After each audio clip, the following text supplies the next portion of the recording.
नमस्कार विद्यार्थी मित्रांनो, जे की 2 दिवसापासून व्होकॅब्युलरीचे लेक्चर्स किंवा टाकता येत नव्हते यूट्यूबला, तर आज आपण परत स्टार्ट करतोय. सीची सिरीज चालू आहे. तर स्टार्ट करूया. पहिला वर्ड आहे कंटिग्युअस. कंटिग्युअस म्हणजे सलग, त्यालाच समानार्थीमध्ये आहे ॲडजेसंट, निगेबोअर आणि ॲडजॉइनिंग म्हणजे सलग किंवा चिटकून असणारं किंवा शेजारी असं म्हणू शकतो. त्याला अँटोनिम्समध्ये आहे डिस्टन्स म्हणजे दूरचं किंवा डिटॅच झालेलं, सेपरेटेड लांब गेलेलं असं पण म्हणू शकतो त्याला आपण. दुसरा शब्द आहे कंटिंजंट म्हणजे अवलंबून असणे, एखाद्यावर डिपेंडंट असणं. आपण एखाद्यावर अवलंबून असतो त्याला पण डिपेंडंट म्हणतो. कंडिशनल, एखादी कंडिशन असते तरच काम केलं जातं किंवा अशा गोष्टीवर त्याला कंटिंजंट म्हणतात. सर्टन म्हणजे निश्चित म्हणलं जातं. आपण कन्फर्म किंवा इंडिपेंडंट, जे की कोणावर आपण डिपेंड नाही राहू शकत असं. तिसरा शब्द आहे कॉन्ट्रीव. कॉन्ट्रीव म्हणजे कृत्रिम किंवा आर्टिफिशियल म्हणू शकतो त्याला, लेबोर्ड म्हणू शकतो किंवा फोर्सफुली बनवलेलं असं पण म्हणू शकतो, बनावटी म्हणू शकतो. आणि दुसरं त्याला अँटोनिम्समध्ये आहे नॅचरल, जेन्युइन जे की रिअल आहे, खरं आहे असं.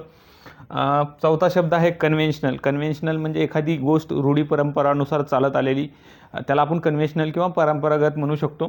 त्याला कॉमन, कस्टमरी किंवा अनएक्सेप्शनल, जी की एक्सेप्शनल नाही आहे, की चालत आलेली आहे रूढी परंपरेनुसार, त्यालाच अँटोनिम्समध्ये आहे अनकन्व्हेन्शनल, जे की कन्व्हेन्शनल नाही, अनयुज्युअल जे की युज्युअल नाही असं.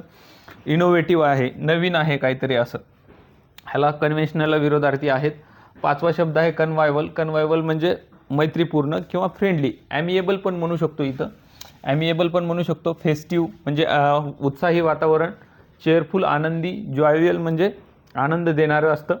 त्यालाच अँटोनिम्समध्ये आहे ग्लोबी. ग्लोमी म्हणजे दुःख किंवा एखादी दुःखद घटना, अनफ्रेंडली नाही असं. सॅड म्हणू शकता त्याला, सॅड हा सोपा शब्द आहे.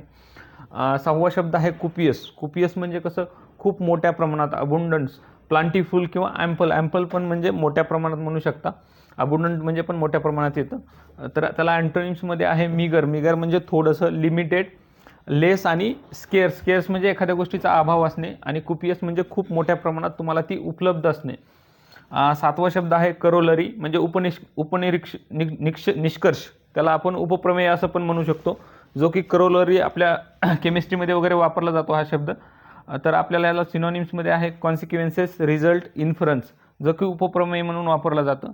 तर त्यालाच अँटोनिम्समध्ये आहे कॉज, ओरिजिन किंवा रिअल. एखादी गोष्ट आहे, प्रमेय आणि उपप्रमेय असा त्याचा अर्थ होतो. आठवा शब्द आहे कॉर्बोरेट. कॉर्बोरेट म्हणजे पुष्टी करणे किंवा एक कन्फर्म, ठाम निर्णय सांगणे किंवा त्याला एखाद्याला व्हेरीफाय करणे असं पण म्हणू शकतो.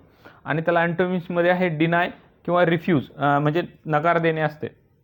तर हे 8 वर्ड्स होते. आता परत एकदा मी तुम्हाला वर्ड्स आणि त्याचा अर्थ सांगणार आहे. पहिला आहे कंटिग्युअस म्हणजे सलग, एकानंतर एक येणारं. दुसरा आहे कंटिंजंट म्हणजे अवलंबून, एखाद्यावर डिपेंडंट असणे. तिसरा आहे कॉन्ट्रीब्यूट म्हणजे कृत्रिम, बनावटी, आर्टिफिशियल म्हणू शकतो त्याला. चौथा आहे कन्व्हेन्शनल जे की परंपरागत आणि रूढी परंपरानुसार चालत आलेलं असं. पाचवा आहे कन्वायवल. कन्वायवल म्हणजे मैत्रीपूर्ण, जे की फ्रेंडली पण म्हणू शकतो, मैत्रीपूर्ण असं म्हणतो त्याला. कुपियस म्हणजे खूप मोठ्या प्रमाणात, त्याला अबुंडंट किंवा प्लांटीफुल पण म्हणू शकतो. लिमिटेड, ठीक आहे. करोलरी आपला आलता उपनिष्कर्ष म्हणतो त्याला. आणि कॉर्बोरेटला पुष्टी करणे असं म्हणतो, कन्फर्म. तर हे आपले 8 वर्ड्स होते, जे की प्रत्येकाला 2 ते 3 सिनोनिम्स आणि अँटोनिम्स आहेत. तर प्रत्येकाने ही व्होकॅब्युलरी बघत राहा आणि आपली व्होकॅब्युलरी इम्प्रूव्ह करत राहा. शेवटपर्यंत व्हिडिओ बघितल्याबद्दल धन्यवाद. थँक्यू. Thanks for watching.